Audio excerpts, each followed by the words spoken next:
Good morning. Good morning. All right. Well, I know we're going to have people jumping in, but we are starting our series this week. This is our April series. It is from set to sold listing process. So today we're going to talk about why most listings never happen. Tomorrow we're going to be talking about your pipeline. Wednesday we're going to be talking about how you can get clients, or I guess the opposite is why you're losing clients before you even meet them. And then Thursday, we're talking about how to turn appointments into signed clients. And then Friday is how you can turn one transaction into five transactions. So I'm just going to dive into the content here today. Going to be hearing a lot from me. Feel free to jump in whenever you guys would like. Maybe just a couple gratitudes real quick so we can kick it off right. Give me one or two people. Who or what are you grateful for on this? It's rainy here in Boise, but on this day, whatever day it looks like for you, who's got some gratitude? I do. I'm grateful for Christina Ward loaning me some open house signs so that I could hold her open house in Garden City. So I was very Sweet. grateful because my signs look really crappy. Got it. Yeah, they're big red, generic signs, and they just don't look nice. So I appreciate that. Perfect. Erin, you can get with her on getting her signs from us. So, who else has got some gratitude? Hi, Owen. I am grateful I got to do a little trip to Hood River last Thursday and got home last night. Very cool. So pretty over there. Yeah, green, super green. Was it rainy or no? No, just missed the rain. It rained on the way home all day yesterday. Awesome. Well, I am grateful I got to do Parents Weekend up at University of Idaho. Got to hang out with my two older boys, had a blast, and I actually got some sleep last night, unlike the first two nights. So, okay, so why most listings never happen? The subtitle of this is why deals fall apart before the appointment and how to take control early. So we're going to be talking a little bit about one of the models that we have, and we preach this a lot inside of the Real Estate Growth Network. It's a free resource. So if you happen to be watching this on YouTube or you're not a member of Momentum, you can reach out and find out how you can become one. But we have this in the free resource library. It's inside of our private Facebook group. You guys can click. It's pinned at the top. There's a link there. But I'm going to be reviewing the PACE model today. Um, so I really like to go just to like real life and logic, like what actually happens when you set an appointment. So I've said this before, I'll say it again. This happens on the buyer and the seller side, but we're going to be speaking specifically about the seller side today, and maybe there's some nuance there, but you talk to someone who wants to buy or sell a home. So thinking seller right now, you get them to agree to allow you to come out to the property, and now you got an appointment set. So today's Monday. Let's just assume you set it for this Thursday. So let's just think for a second. How many people does someone talk to in a given day? Like, what's the average person if they're just conversations they're having? What do you think? Maybe 20. 20, 7 to 8. 7 to 8? Any other numbers? I mean, this is all anecdotal anyways. Let's just say it's 10 for fun, okay? So that's not quite in between 7 and 20, but it is a number in between. It's not the exact in between, but let's just say it's 10. All right, so today's Monday. It's Monday morning. So they're going to talk to 10 today, 10 tomorrow, 10 on Wednesday. And then, before your appointment on Thursday, they're probably going to talk to 10 people there. So that's effectively, they're going to have 40 conversations. Okay. So what do people talk about when they have conversations? What's The happening in things their that life? they're doing right now, what's important to them. What's happening, what's important to them, things that are going on right now. It's been raining in Boise for, the last 3 days. Oh my God, can you believe this rain? Like, I guarantee that's happening. And then the next thing they're going to maybe they talk about golf. Like, oh, did you see the Masters? Maybe they'll talk about, like it's weather, it's kids, it's sports. And then it's usually something specific to them. What is specific to the person you just set an appointment with to go list their house? What's happening in their life? They're moving. Yeah, they're moving or they're thinking about moving. Is that a pretty important detail? Yes. So, okay. So they're probably going to be having that conversation. Now, if they have 40 conversations a day, let's just assume that only half of those they actually get to we're thinking about moving thing. So that's 20 people. Okay. Now, when you tell someone you're thinking about moving, what do you think they say? You should talk to my agent. She's great. Her name's Rebecca. Yeah. She works amazing.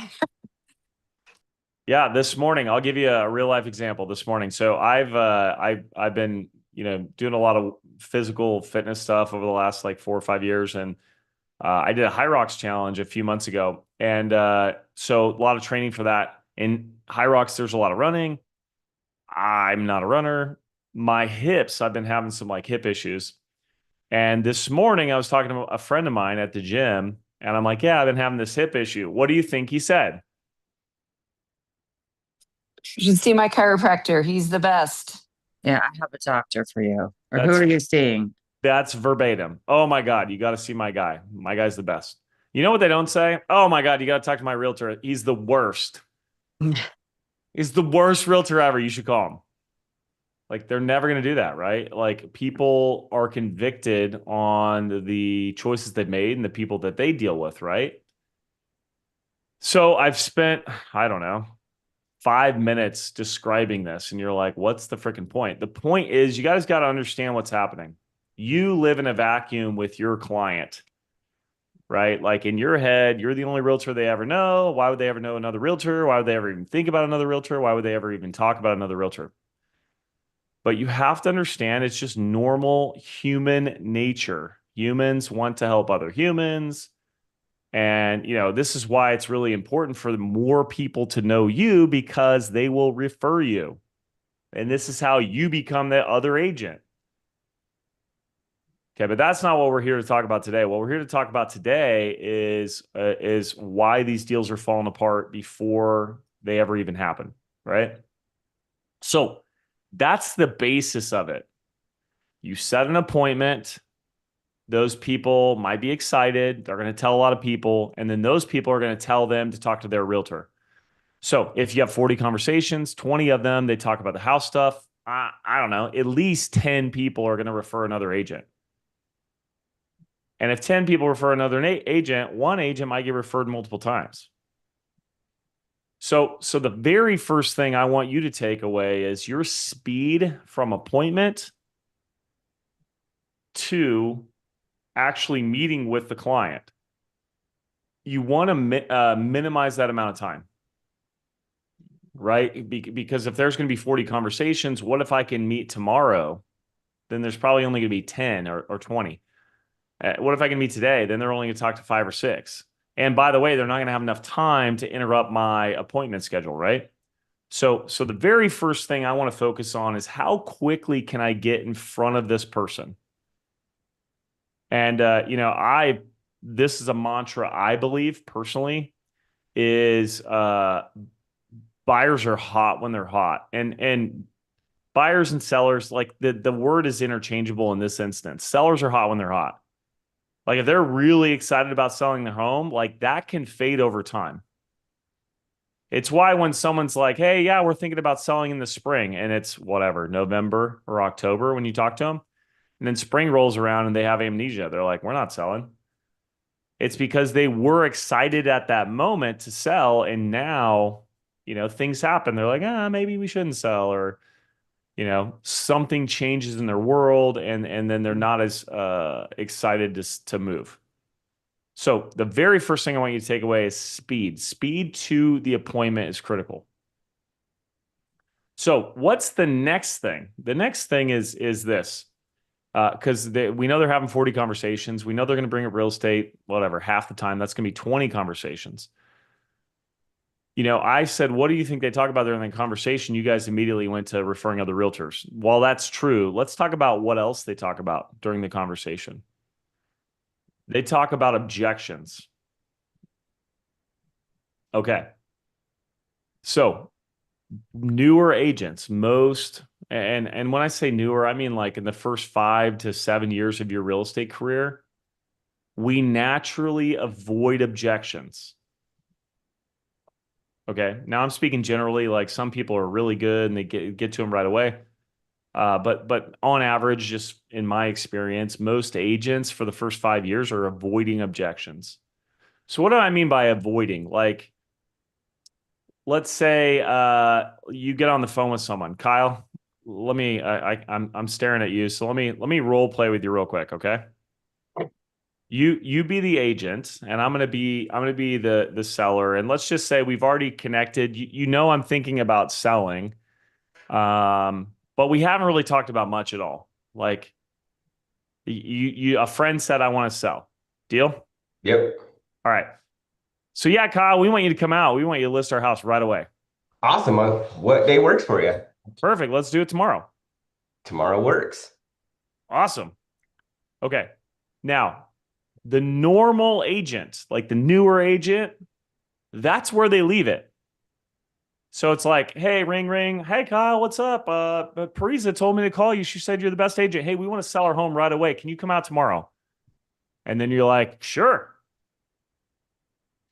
A lot of agents would hang up the phone, then they'd call their wife and be like, honey, I got a listing appointment. I'm so excited. What do you guys think the problem is? What's the problem? None of They the calls didn't go set a that way. time. Kyle's like, none of the calls go that way. By the way, sometimes Time. sometimes they do. Sometimes they do. And I'm being dramatic here. I'm being very dramatic. Sometimes maybe it's not in the first 10 seconds. Maybe it's after a few minutes. But my point is, I haven't flushed out any objections.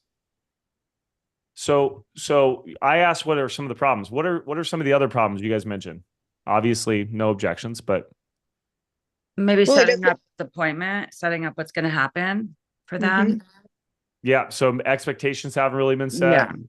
What else? Doesn't know anything about the house. Don't know anything about the house. That Or may or may not matter, motivation. by the way. Mariah, what? You don't know their motivation to sell. Or time frame. Don't know their motivation, don't know their time frame.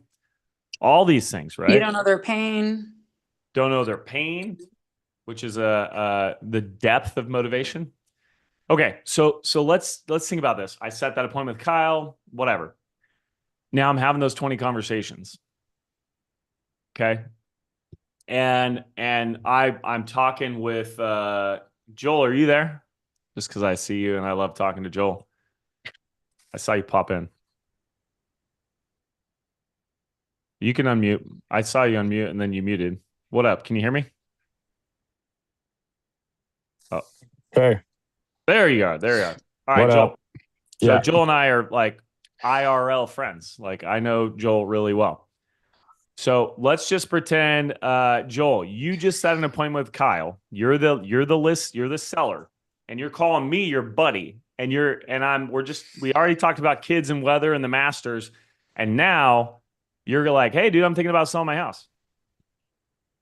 Go ahead. I'm the seller. You're the seller. And we're friends. We're just talking. Okay. Hey, I'm thinking about selling my house. Oh my God. What, don't you have like a 3% interest rate? 275 actually. 275? You're never gonna get that again. Are you stupid? Why would you sell? Well, my roof's leaking, and that's a true story, by the way. It's been raining. I just asked my wife last night if she was ready to sell this place. What do you think's cheaper, dude? Fixing the roof or getting a 7% mortgage? Come on, don't be dumb. Well, I guess you're right. So okay, that's being. Thanks, Joel. Real life conversation. We would have that conversation too. But what am I going to do? I'm going to give him objections. Now, here's the problem. Joel or me, whatever, the seller never gave you the objection. So is Joel an expert at overcoming his own objections? No, that's your job.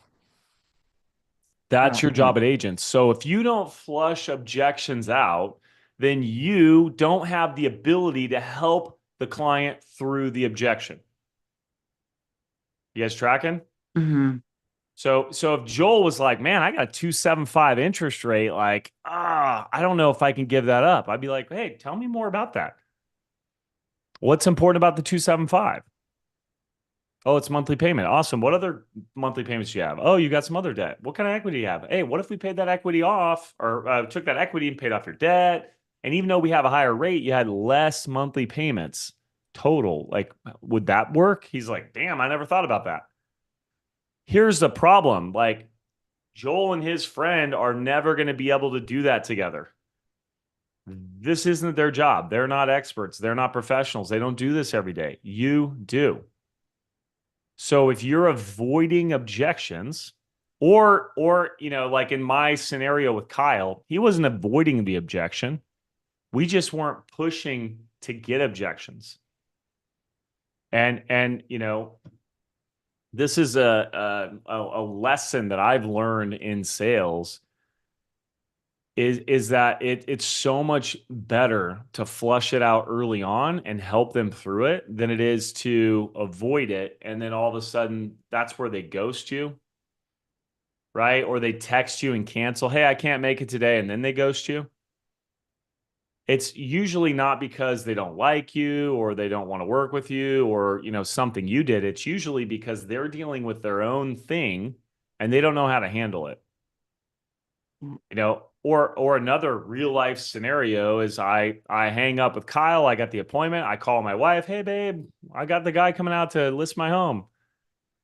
And she's like, well, we can't do that. The rates are high.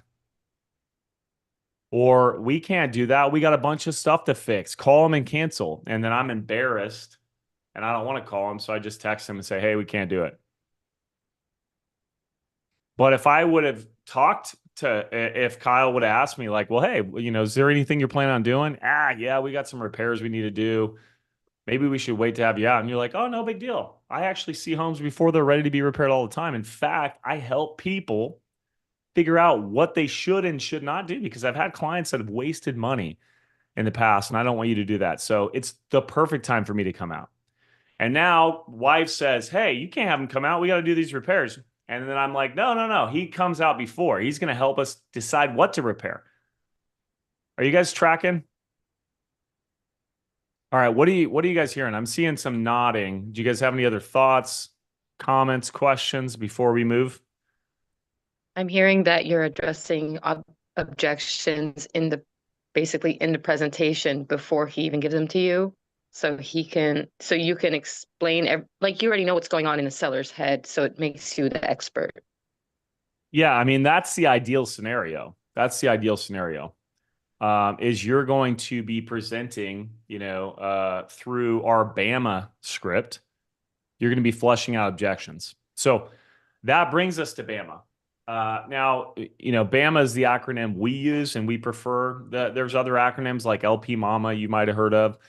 We're going to focus on BAMA, or in this case, it's SAMA because we're talking about sellers. So S is for seller, B is for buyer. Same format for both of them. You're trying to flush out the same 5 things. So the S is like, are they actually a seller? So when I call Kyle and say, oh yeah, Parisa referred me, Kyle needs to make sure it's my house, not my grandma's house. Right? Or if it is my grandma's house, like, does grandma need to be involved? We want to flesh that out. Then we go ahead, Kyle. You got something? Yeah, I just think like when you get into these objections and like repairs and stuff, it allows you to provide so much value before even you list the house. Like, oh, I have contractors, I have this, and help them guide them through the process of making those repairs. And then they're like, yeah, I see why you're the best because you're providing so much value before you even listed their house. And when you do that, then what do? They tell their friends and their family, and then you get another referral, and then you start to snowball your business.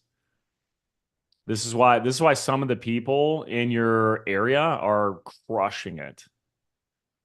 And they don't do any lead generation. They don't pay for any leads. They just have business coming to them because they're natural networkers and they provide high level service, and then people want to refer them. Because back to our original point, you only have so much to talk about. So then they're talking about, oh my God, our agent is so amazing. We had no idea what to do. They actually had the best contractor. Or go like a year out from now and someone needs a contractor. And they're like, oh yeah, you should use our contractor. We actually got him from our realtor. Oh my God, our realtor is amazing. You see what I'm saying? Like it snowballs. So great point, Kyle. All right, so back to Bama or Sama in this case. So S is for seller, A is for agent. In the seller's case, like I want to ask them, like, hey, are you planning on interviewing any other agents to sell your home? That's a critical thing that I want to know. I want to know if I'm competing. I want to know who I'm competing with. Right? I want to understand, how far along they are in this process. If I just take that appointment, I show up and they're like, yeah, Parisa was way more prepared than you. And I'm like, I didn't even know you were talking to Parisa. So we can flush that out, right? Then we go into the first M. Now there's two M's. I don't care what order you go into. And these are not necessarily in order, by the way. But the first M is money. So on the seller side, like I want to know a couple things. Like, hey, how much are you guys intending to sell your home for? And they're like, I don't know. That's your job. And you're like, yeah, I understand that. But if you had to guess, what would you say the price was? Awesome. And what do you guys owe on your home? So I'm flushing those out. Now we have a pre-qual questionnaire. It's in those same free resources that you have the PACE model in. We have 21 questions, I think. I would literally never take a listing appointment. And that's just lessons learned from failing forward. I would literally never take a listing appointment unless I had gone through all those questions. So that flushes out like, hey, what do you owe? Is there a price you won't go below?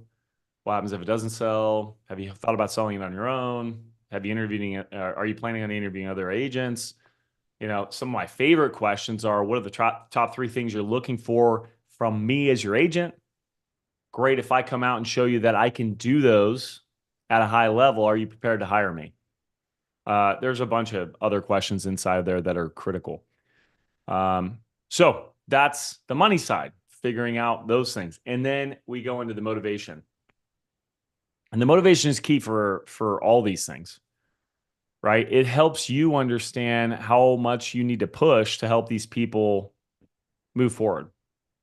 What do I mean by that? Like go back to the ghosting, or like, oh, Chase, we decided not to meet with you this week. We need a little bit more time.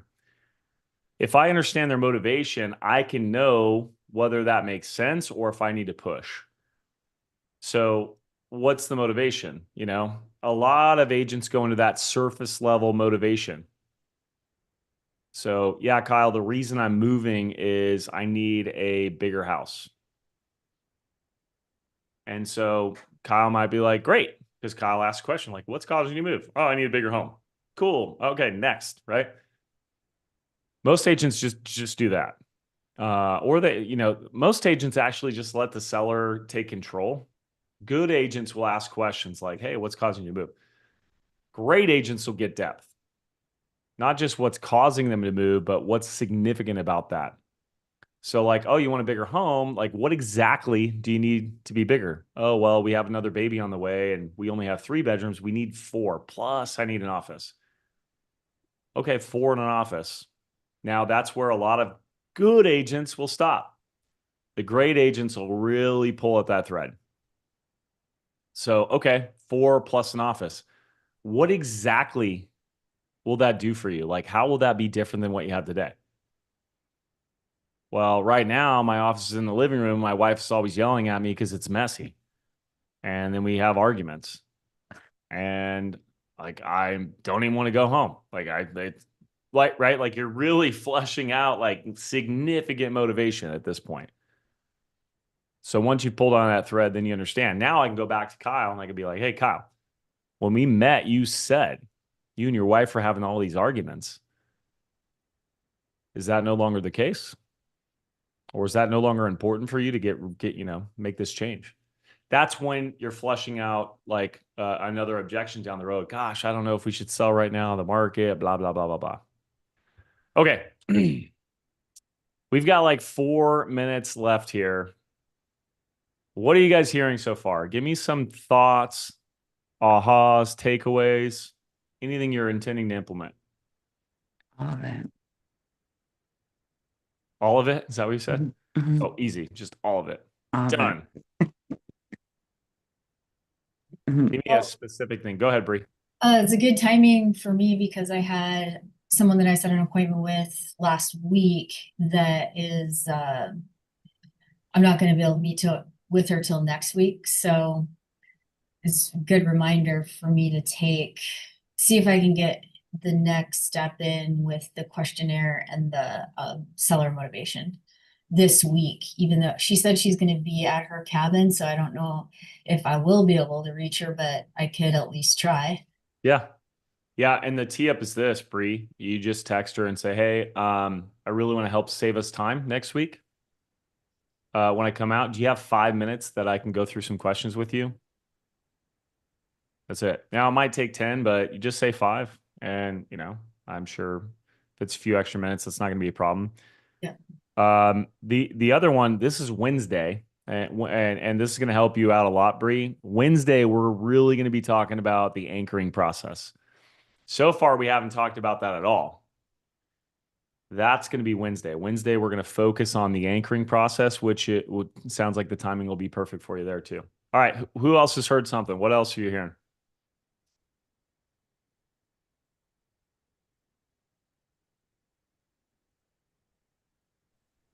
I think I mean, for me personally, I have never really drilled down on their whole financial picture.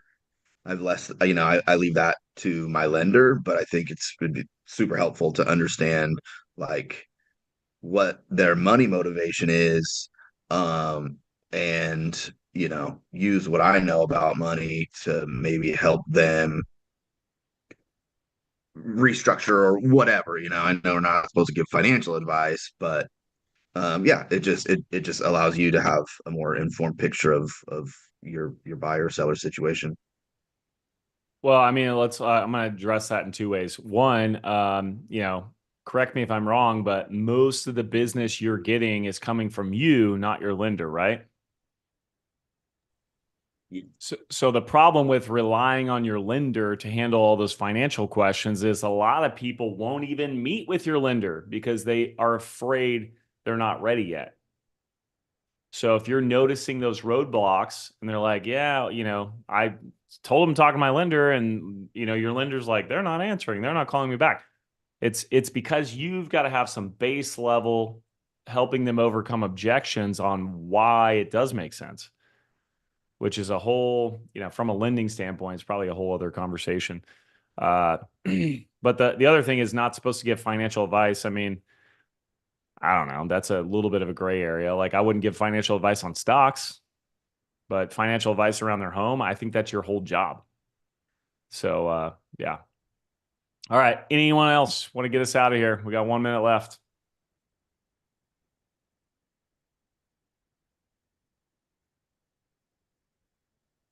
Okay. Let's get out there and implement, guys. This is critical stuff. I mean, fleshing out those objections, critical. Understanding they're going to have conversations with other people about real estate, which is going to flesh out objections. It's also going to introduce other real estate professionals.